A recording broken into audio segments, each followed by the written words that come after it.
दूसरा है जो इमर्जिंग टेक्नोलॉजी का दूसरा फील्ड है वह है रोबोटिक्स का।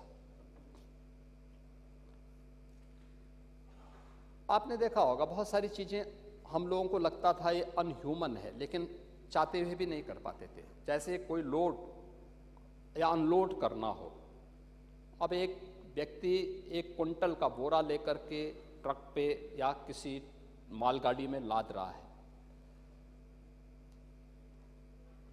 वास्तव में ये चीजें अनह्यूमन है, लेकिन अब इसका स्थान रोबोटिक ले सकता है।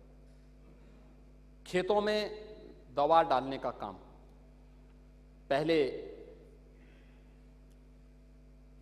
किसान अपने हाथों से करता था। आप मुझे बताइए, जो जहरीले कीड़े उस पेस्टिसाइड से मर रहे हैं, क्या उसको नुकसान नहीं पहुंचा रहा है जो उसको छिड़काव कर रहा है? आज उसका स्थान ड्रोन ने ले लिया है।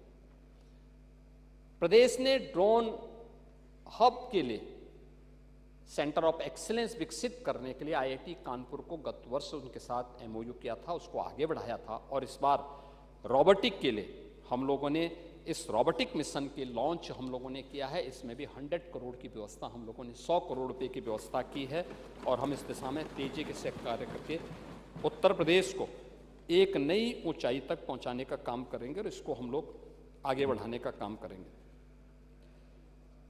प्रदेश के अंदर जो अन्य कार्य हम लोग करने जा रहे हैं, खास तौर पर जो आर्टिफिशियल इंटेलिजेंस के क्षेत्र में, मैं आज उत्तर प्रदेश के नौजवानों के लिए एक बड़ी घोषणा भी करना चाहूंगा कि आपने कल देखा होगा कि देश के अंदर आदरणीय प्रधानमंत्री जी ने जिस एआई समिट का उद्घाटन दिल्ली में किया है, वो एआई समिट में 20 राष्ट्राध्यक्षों ने अपने संबोधन में जो बातें कही हैं, बहुत महत्वपूर्ण बातें कही हैं। और डाटा के एआई के बारे में कि एआई किस रूप में नई संभावनाओं को आगे क्रिएट कर सकता है, इसमें हमारी क्या भूमिका हो सकती है, लेकिन उसके लिए स्किल मैन पावर चाहिए। उस स्किल मैन पावर के लिए आज उत्तर प्रदेश सरकार अपने नौजवानों के लिए, क्योंकि हमारा मानना है कि एआई गेम चेंजर होने वाला है और इसमें यूपी के युवाओं को, यूपी के स्केल का, क्योंकि उत्तर प्रदेश देश का ऐसा राज्य है जिस राज्य ने 56 से 60% हमारे पास जो युवा है वह कामकाजी है, यानी जो हमारे पास आबादी है यह कामकाजी है और इसको कार्य चाहिए। उस कामकाजी युवा के लिए एआई की भूमिका क्या हो सकती है, खास तौर पर हमारे स्कूल कॉलेजेस में पढ़ने वाले बच्चों के लिए? तो इसमें हम लोग उनके लिए एआई टूल्स के फ्री वर्जन का उपयोग करने के लिए उनको अब तक पैसे देने की आवश्यकता पड़ेगी और उत्तर प्रदेश सरकार इस मामले में 25 लाख उत्तर प्रदेश के नौजवानों को एआई वर्जन को फ्री में उपलब्ध करवाने की दिशा में एक बड़ी कार्य योजना के साथ कार्य करेगी। यह उत्तर प्रदेश के नौजवानों के लिए हम लोग एक नई कार्यक्रम की घोषणा करने जा रहे हैं और इस दिशा में उच्च मांग वाले जो हमारे क्षेत्र हैं, इसके लिए जो उनका स्किल डेवलपमेंट के लिए जो हम कार्य करेंगे, इसमें एआई है, डेटा साइंस का है, रोबोटिक्स का है, मशीन लर्निंग का है, ड्रोन टेक्नोलॉजी का है। इन सभी के अनुरूप कार्य में उसको पारंगत बनाने के लिए सरकार इस दिशा में कार्य करेगी। स्टार्टअप और इनोवेशन के लिए एआई हब की स्थापना और इसमें गवर्नमेंट के अप्रोच को आगे बढ़ाने के लिए, क्या शिक्षा के क्षेत्र में, क्या स्वास्थ्य के क्षेत्र में, क्या एग्रीकल्चर के क्षेत्र में, इन सब पर हम लोग नए स्टार्टअप को भी स्थापित करने के दिशा में कार्य करेंगे। इसके अलावा और भी अन्य कार्यक्रमों को हम इस दिशा में सरकार आगे बढ़ाएगी। खासतौर पर कल यहाँ पे कृषि मंत्री ने भी इस दिशा में काफ़ी चीज़ें इसमें यहाँ पे घोषणा की होगी और मैं इस बारे में कहूँगा कि सटीक खेती के लिए युवा एआई का आर्टिफिशियल इंटेलिजेंस का उपयोग करके किसानों को मौसम की भविष्यवाणी के बारे में, मिट्टी के स्वास्थ्य विश्लेषण के बारे में, वहाँ पर फसलों पर किसी प्रकार के कीड़ों के हमले के पूर्व चेतावनी देने के बारे में, इन सब के बारे में वे एआई के माध्यम से उनको उपयोगी रूप से सहयोग कर सकते हैं और उसके माध्यम से अपना एक अच्छा कार्य कर सकते हैं। और यूपी के युवाओं के लिए ई कॉमर्स और सप्लाई चेन प्रबंधन में भी यह एक बड़ी भूमिका का निर्वहन कर सकते हैं। और उत्तर प्रदेश सरकार इसके लिए अपने युवाओं को काफ़ी इसमें उनके स्किल डेवलपमेंट के लिए और उनको आगे की सुविधा उपलब्ध करवाने में पूरा सहयोग करेगी। महोदय, प्रदेश सरकार ने जिन अन्य क्षेत्रों में की घोषणा यहां पर की है और खास तौर पर उसमें सिटी इकोनॉमिक रीजन, हम सब इस बात को जानते हैं कि आज के समय में जो हमारी जो सबसे बड़ी, यानी जब हम आर्थिक विकास की बात करते हैं तो अर्बनाइजेशन यानी शहरीकरण उसका एक महत्वपूर्ण घटक हो जाता है।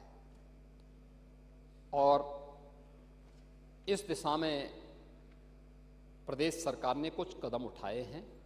प्रदेश के अंदर हम लोगों ने तय किया है कि शहरी अर्थव्यवस्था, आज के समय की जो इकोनॉमी है वह शहरी अर्थव्यवस्था है और शहरी अर्थव्यवस्था की दिशा से 50% से अधिक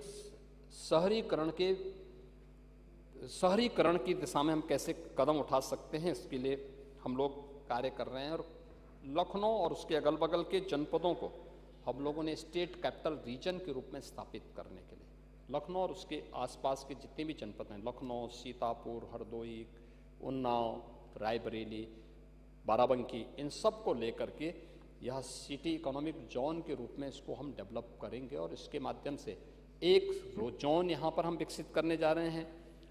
दूसरा जोन हम विकसित करने जा रहे हैं काशी मिर्जापुर, यानी काशी से लेकर के विंध्याचल तक। काशी में वाराणसी है, चंदौली है, गाजीपुर है, आपका जौनपुर है, और मिर्जापुर कमिश्नरी में भदोई, सोनभद्र और मिर्जापुर, यह एक रीजन होगा जिसको हम लोग इकोनॉमिक जोन के रूप में बना करके फिर इसके विशेषज्ञों के साथ मिलकर के व्यापक कार्य योजनाएं तैयार हो रही हैं। इस पर काम प्रारंभ हो चुका है और इसके लिए भी धनराशि की व्यवस्था हम लोगों ने इस बजट में की है। महोदय, जो बहुत बड़ी घोषणा इस बार सरकार ने की है वह की है, बजट भाषण में जो वित्त मंत्री जी ने एक बात और कही है वह है जन विश्वास सिद्धांत के अनुरूप सरकार नए कार्यक्रम को आगे बढ़ाएगी। क्या है जन विश्वास सिद्धांत? खासतौर पर अब तक हम लोग ईज ऑफ डूइंग बिजनेस की बात करते थे, व्यवसाय की सुगमता, लेकिन ये जन विश्वास सिद्धांत क्या है? और उस जन विश्वास सिद्धांत के लिए, यानी अभी इस चीज को लेते हुए सरकार ने इस दौरान काफी चीजें की हैं। जैसे हमने स्पीड ऑफ डूइंग बिजनेस की एक मॉडल स्टेट के रूप में उत्तर प्रदेश को स्थापित किया, लेकिन रेगुलेटरी फ्रेमवर्क को इस रूप में तैयार करना कि लाइसेंसिंग, रजिस्ट्रेशन और इंस्पेक्शन की जो कार्रवाई है इसमें विश्वास पर आधारित हो, सेल्फ सर्टिफिकेशन के साथ हम जोड़ सकें। और एक बहुत बड़ा कदम होगा ये। आप देखते होंगे, आप तो विभिन्न विभागों में थे, कोई एक एफिलिएशन देना होता था तो एफिलिएशन के लिए इतने कागज मांगे जाते हैं। मेरा मानना है एक पेज में लेना चाहिए, एक पेज, एक एफिडेविट और एक पेज। अगर दूसरा व्यक्ति गलत बोल रहा है तो आप उसके अनुसार कार्रवाई करिए, बाकी चीजें समाप्त करिए। हम लोगों ने एमएसएमई सेक्टर में किया था। हम लोगों ने कहा जो 96 लाख एमएसएमई यूनिट लगे हैं कोविड कालखंड के अंदर, हम लोगों ने कहा कि नहीं भाई, सारी चीजों को समाप्त करो, एक साथ इसको लागू करोगे 1000 दिनों तक आप इन कार्यों को इसको लाइसेंसिंग की सारी प्रक्रिया को आप 1000 दिन के अंदर ले लेना। लेकिन 1000 दिन के अंदर आप अपना उद्योग लगाइए, चलाइए, कोई आपको पूछेगा नहीं, कहीं कोई समस्या नहीं आएगी। ऐसी ही समस्या, इसी बात को लेकर के सरकार ने इन पर किया है। इसको हम पहले 53 विभागों पे लागू करने जा रहे हैं और इसके लिए हमने स्टेट ट्रांसफॉर्मेशन कमीशन को इसका नोडल विभाग के रूप में नामित किया है कि वह इस पर कार्य करे, इसको तेजी के साथ आगे करें। उत्तर प्रदेश के अंदर एक बड़ी घोषणा हम आज करने जा रहे हैं, वह तीसरी हमारी बड़ी घोषणा है, वह है डिजिटल एंटरप्रेन्योर योजना। आप हमेशा इस बात को कहते रहे हैं कि गांव के लिए क्या हो रहा है, और आज हम उत्तर प्रदेश राज्य में की बात जब हम करते हैं तो आप बहुत सारी चीजें हमारे पास होती हैं।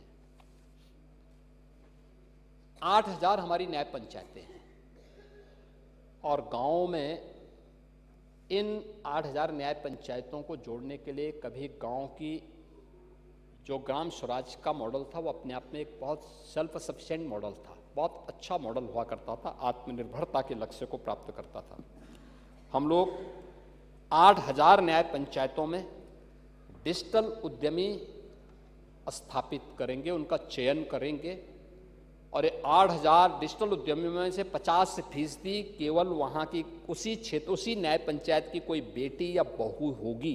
50% महिलाओं के लिए हम इसमें आरक्षण की सुविधा करेंगे और इसमें इनको हम 10 लाख रुपए तक का ब्याज मुक्त ऋण की व्यवस्था भी करने जा रहे हैं। इसके लिए बजट में हम लोगों ने व्यवस्था की है और गांव के अंदर वे सभी प्रकार की वे सुविधाएं उपलब्ध करवाएंगे जो गांव उन सुविधाओं से वंचित था, जो जिनको लेकर के अब तक गांवों के अंदर जैसे ऑप्टिकल फाइबर की फैसिलिटी की बात होती है या फिर उसके माध्यम से बहुत सारे ऐसे गांव के प्रोडक्ट को कहीं अन्य जगह पहुंचाने के लिए, ऑनलाइन ट्रेडिंग के लिए उसको वो करना हो, अन्य कार्यों के लिए, तो उसको हम आगे बढ़ाने का काम करेंगे। मातृशक्ति को ही समर्पित एक नई स्कीम हम आज यहाँ पे करने जा रहे हैं, वह है जो यूनियन बजट में घोषणा की है सी मार्ट की।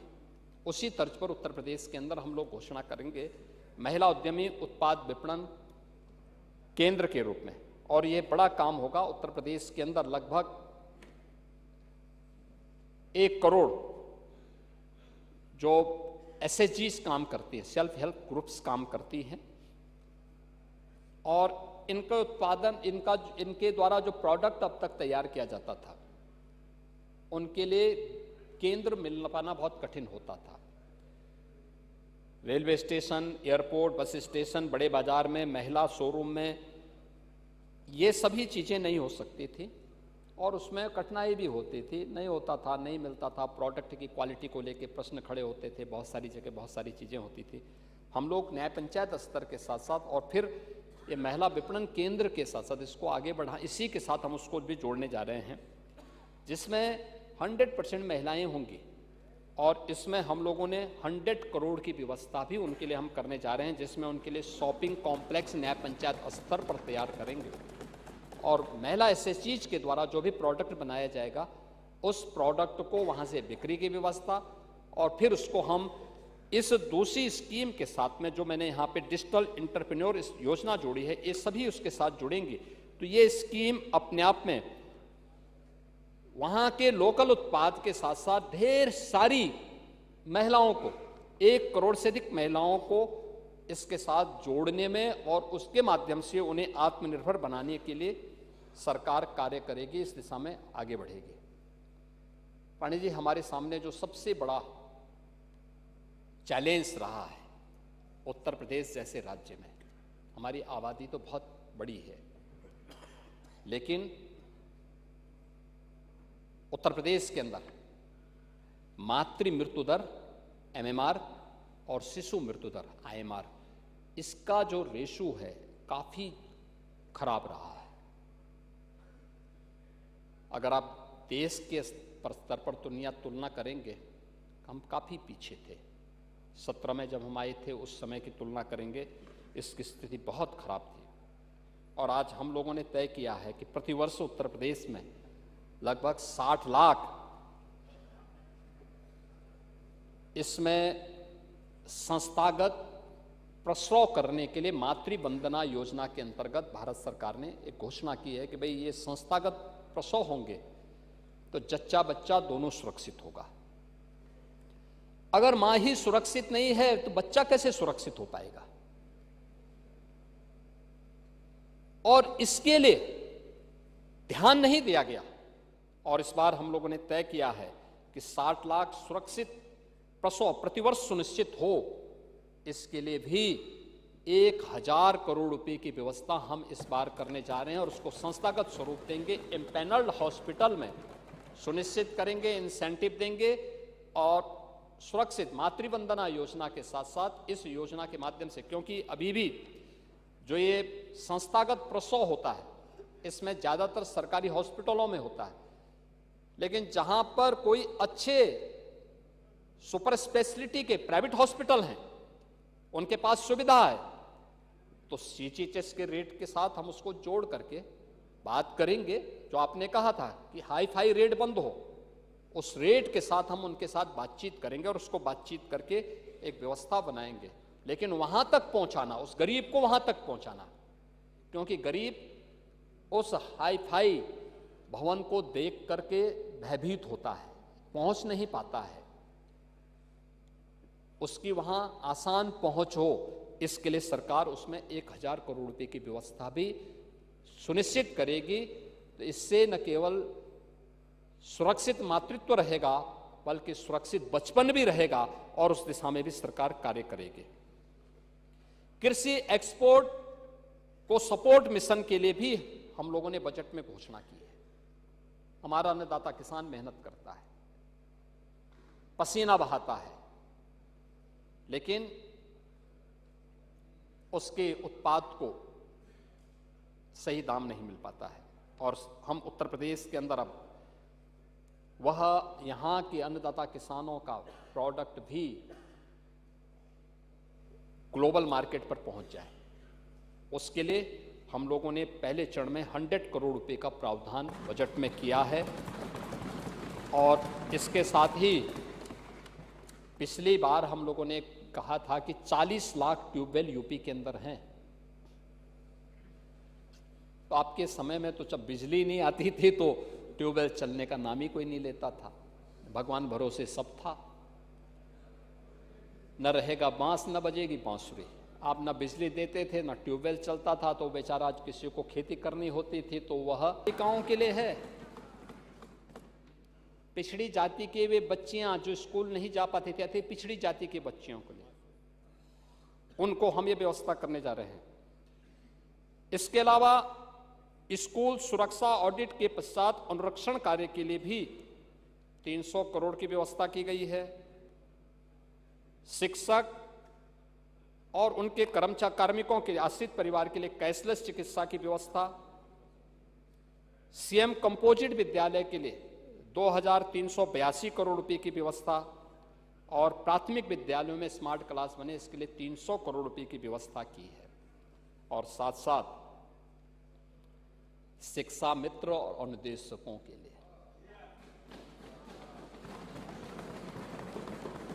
देखिए पांडे जी, सच स्वीकार करना चाहिए, आप 3000 रुपया देते थे, हमने 10,000 किया था उनका मानदेय।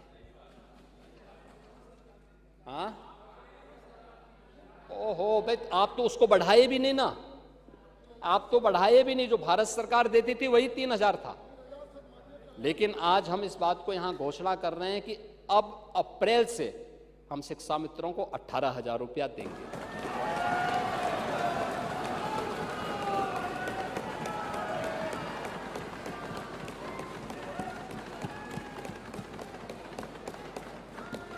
अनुदेशक 17,000 रुपये पाएगा और उसको तत्काल हम लोग एक भुगतान करने की व्यवस्था करने जा रहे हैं।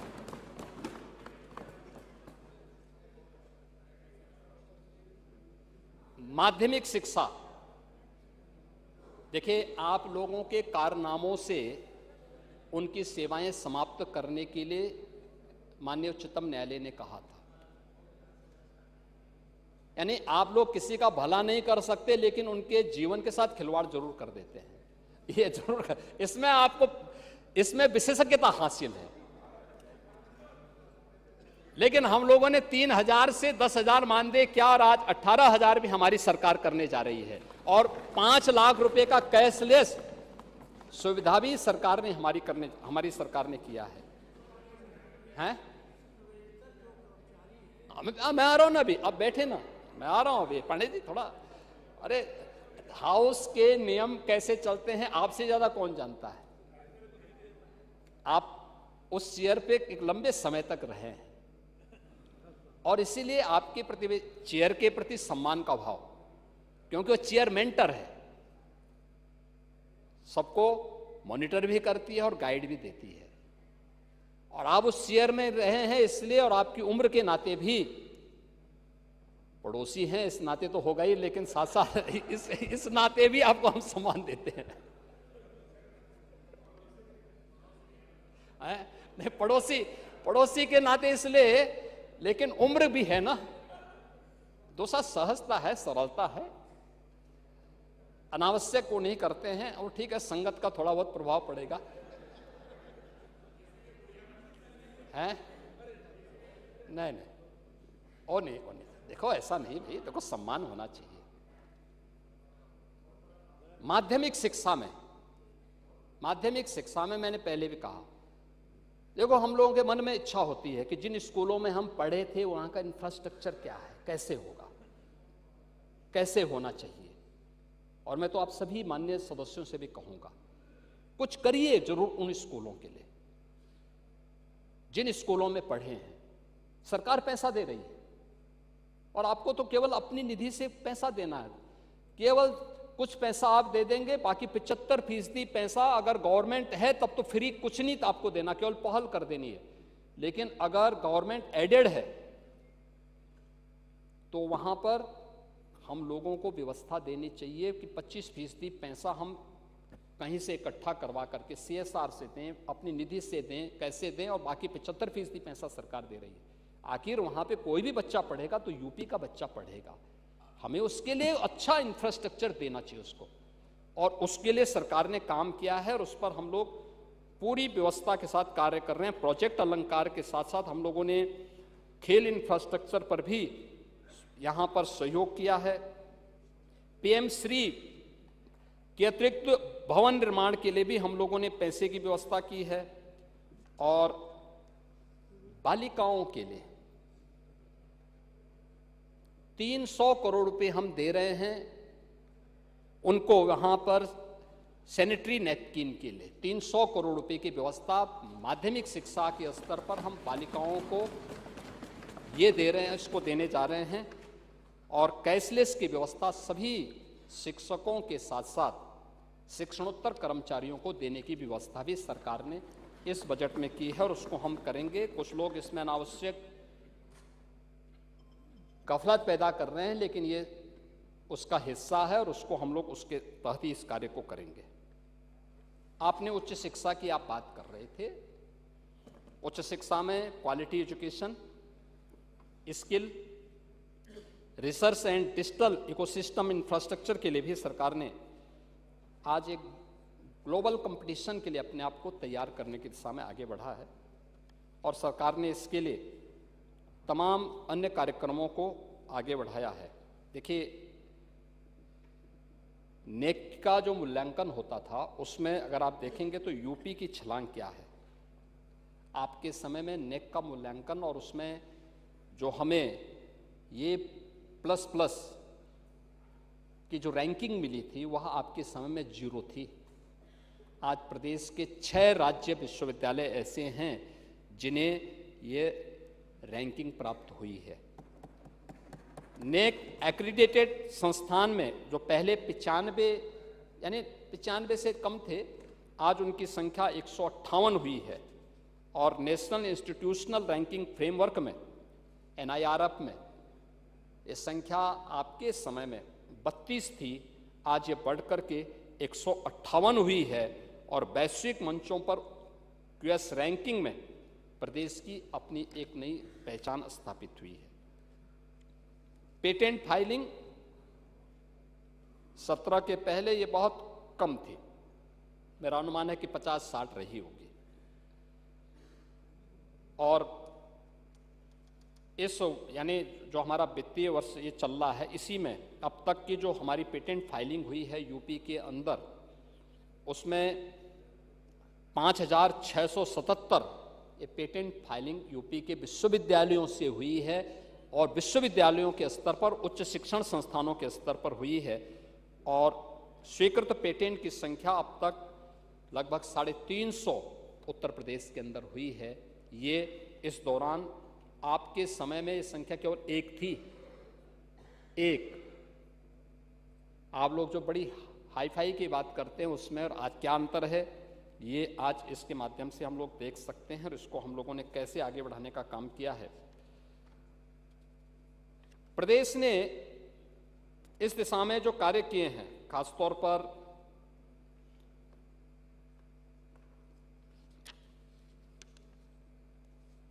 आप प्राइवेट विश्वविद्यालयों की बात भी कर रहे थे,